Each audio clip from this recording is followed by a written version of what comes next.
Aditya health foundation की ओर से नमस्कार। दोस्तों, आज का विषय है एनीमिया। एनीमिया में बहुत ही एक कठिन विषय होने जा रहा है, चाहे हो रहा है।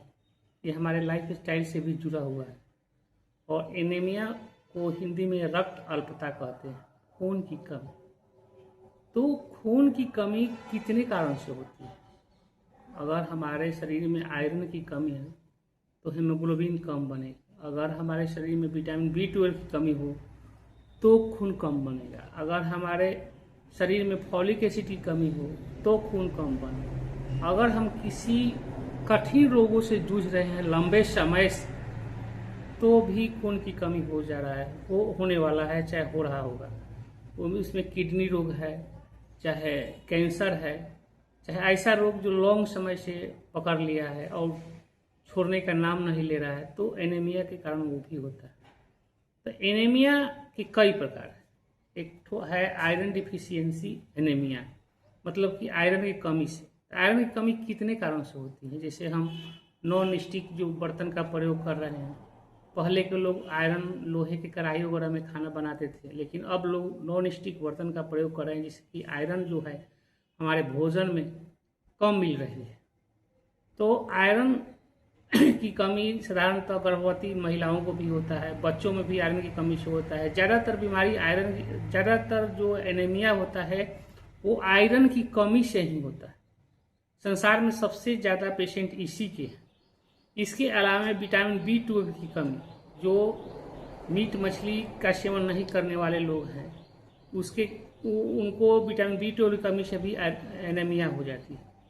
फॉलिक एसिड की कमी ज़्यादातर औरतों में होती है। फॉलिक एसिड की कमी जो है गर्भावस्था में ज़्यादा होती है, तो फॉलिक एसिड की कमी से भी एनीमिया होती है। एनीमिया हेमोलाइटिक एनीमिया, जिसमें हेमोग्लोबिन जो है वो अपना सही तरीके से जितना उसका जीवन होना चाहिए उसका उतना जीवन नहीं होता है, तो हेमोलाइटिक एनीमिया है।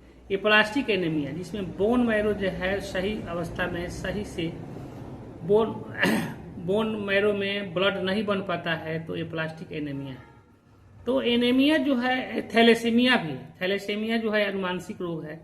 ये अनुवांशिक रूप से हमारे हेमोग्लोबिन की जो स्ट्रक्चर है उसको ये प्रभावित करता है। तो थैलेसीमिया भी एनीमिया का एक प्रकार है। एक तो सिकल सेल एनीमिया है, जिसमें हमारा जो हेमोग्लोबिन होता है वो हंसुए की आकार की, हंसुआ एक यंत्र है जिससे हमें गेहूं धान वगैरह काटा जाता है, तो उसमें उसी तरह सिकल सेल एनीमिया में जो है वो हो जाता है, टेढ़ा हो जाता है हमारा हेमोग्लोबिन। थैलेसीमिया में रक्तस्राव ज़्यादा होता है, यह अनुवांशिक रोग है।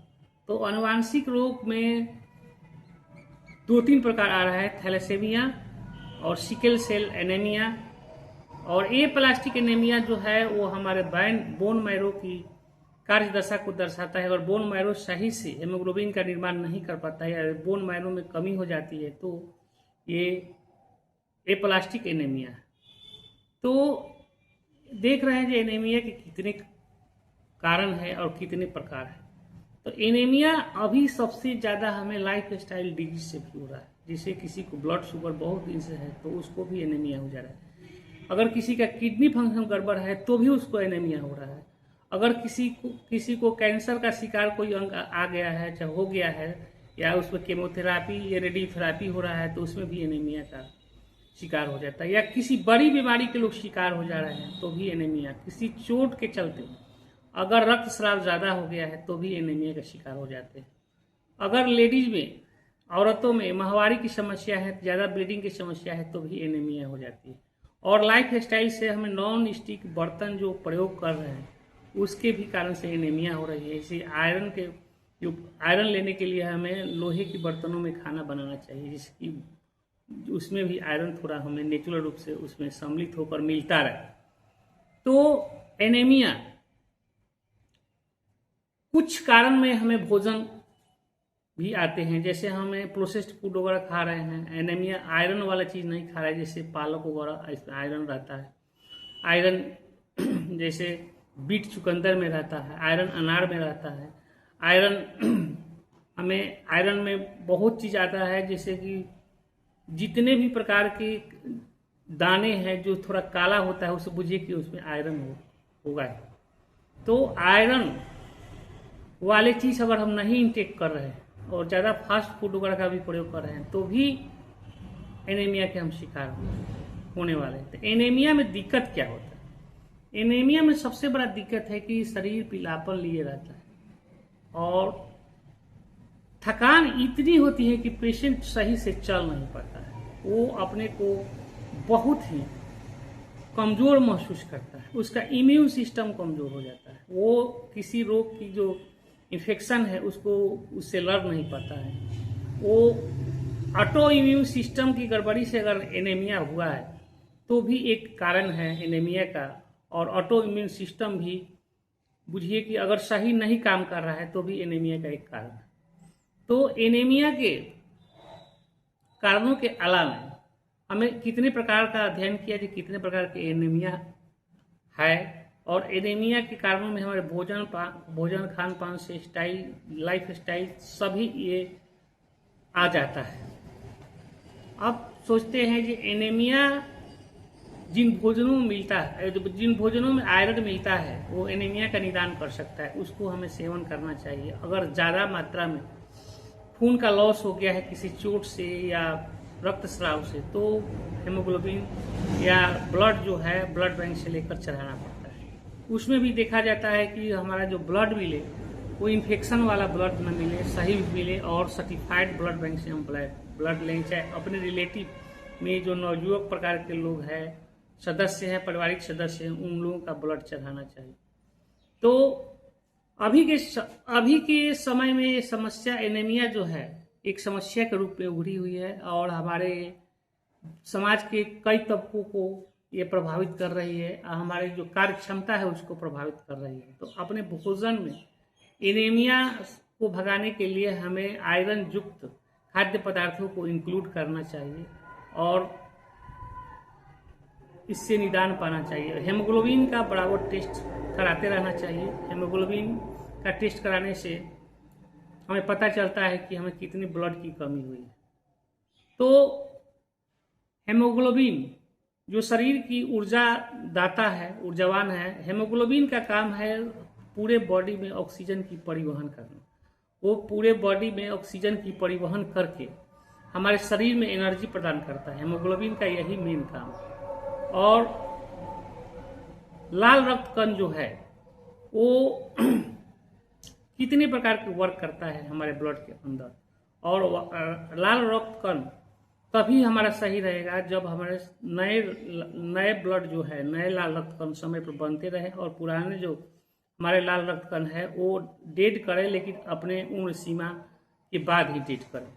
तो एनीमिया कई फैक्टरों पर निर्भर करता है और हमें भोजन खान पान से इसका सुधार किया जा सकता है। और हेरिडिटी वाला एनीमिया है, थैलेसीमिया या अन्य प्रकार की जो हेरिडिटी वाली एनीमिया है या ऑटोइम्यून सिस्टम वाले जो एनीमिया है, इनके लिए तो आपको किसी संस्थान के अंदर रहकर इलाज हमेशा के लिए कराना पड़ेगा और बराबर चेक कराना पड़ेगा। अगर बोन मैरो वाला एनीमिया है तो बोन मैरो ट्रांसप्लांट भी होता है, उसमें अदर आदमी का बोन मैरो भी लेकर चढ़ाया जाता है, तो उसका निदान उसी तरह संभव है।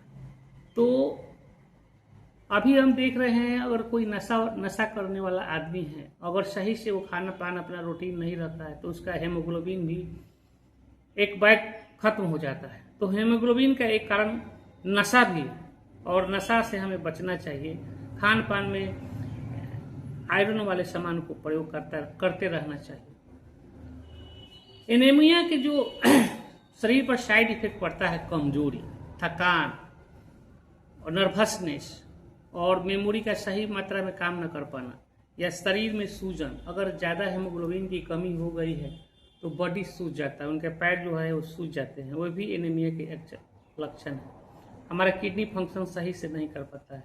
तो एनीमिया के कारणों में हेमोग्लोबिन की कमी जो आती है उसके साइड इफेक्ट हमारे शरीरों पर प्रत्यक्ष दिखता है, और प्रत्यक्ष दिखता है कि हम उसको पहचान भी सकते हैं कि किस मनुष्य को एनीमिया हो गई है या उसके शिकार वो है, वो अपने उसके सिस्टम से भी वो पहचान सकता है। तो खान पान की गड़बड़ी और लाइफ स्टाइल की गड़बड़ी और खान पान में आयरन युक्त भोजन का प्रयोग न होना, विटामिन B12 की कमी अभी के समाज में इतनी हो रही है कि लोग जो है इस पर ध्यान नहीं दे रहे हैं, लेकिन किसी को भी टेस्ट कराइए तो विटामिन B12 की कमी आ रही है।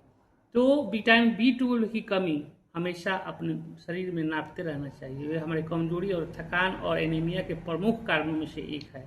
फॉलिक एसिड ऐसी खाना चाहिए जिससे हमें फॉलिक एसिड की प्राप्ति है। तो एनीमिया कितने फैक्टर से आती है और कितने फैक्टर को अपनाने पर अपने निदान हम पा सकते हैं। तो आगे अब हम सोचने वाले हैं कि एनीमिया के लिए हम बाहर से आयरन सप्लीमेंट ले सकते हैं कि नहीं। हाँ, एनीमिया अगर ज़्यादा मात्रा में हो गई है, हेमोग्लोबिन का स्तर बहुत ज़्यादा गिर गया है, लेकिन रक्त चढ़ाने की अवस्था नहीं है, तो हमें आयरन सुक्रोज की जो इंजेक्शन है उसको NH पानी में डालकर अपने डॉक्टर की सलाह लेकर उसको लेनी चाहिए। वो तुरंत फिर हेमोग्लोबिन को राइज कर देता है। इसके अलावा आयरन टॉनिक भी है, आयरन का कैप्सूल भी है, आयरन के टैबलेट भी है, एक्सटेंडेड रिलीज टैबलेट भी है, जो लोग अपने से फूड सप्लीमेंट के रूप में लोग लेते हैं। तो आयरन की कमी हमें सेक्सुअल लाइफ पर भी बहुत असर करता है। अगर किसी मनुष्य को अगर आयरन की कमी है तो उसकी सेक्सुअल लाइफ भी उसका डिस्टर्ब हो जाता है। तो आयरन हमारे शरीर को पेरिफेरल चारों तरफ से प्रभावित करता है। अगर हम अपने हेमोग्लोबिन को मेंटेन रखें तो हमारा शरीर ऊर्जावान, कांतिमय, स्फूर्तिमय और एक्टिव रहेगा और अपनी कार्य क्षमता का प्रयोग, मैक्सिमम कार्य क्षमता का प्रयोग करके हम अपने परिवार की आर्थिक स्थिति को भी सुधार सकते हैं। तो एनीमिया अभी के समाज में जो अभी बहुत तबकों को प्रभावित किया है, कितने प्रकार से प्रभावित किया है, तो उसका हम निदान पाकर एक स्वस्थ समाज का जो निर्माण कर सकते हैं। और हमें सरकारी हॉस्पिटलों से भी देख रहे हैं कि फॉलिक एसिड एवं आयरन की गोली मुफ्त में मिलती है। तो जिसको आर्थिक रूप से जो कमज़ोर लोग हैं अपने सरकारी हॉस्पिटल से मदद लेकर और आयरन की कमी को और फॉलिक एसिड की कमी को अपने पूरा कर सकते हैं। नमस्ते।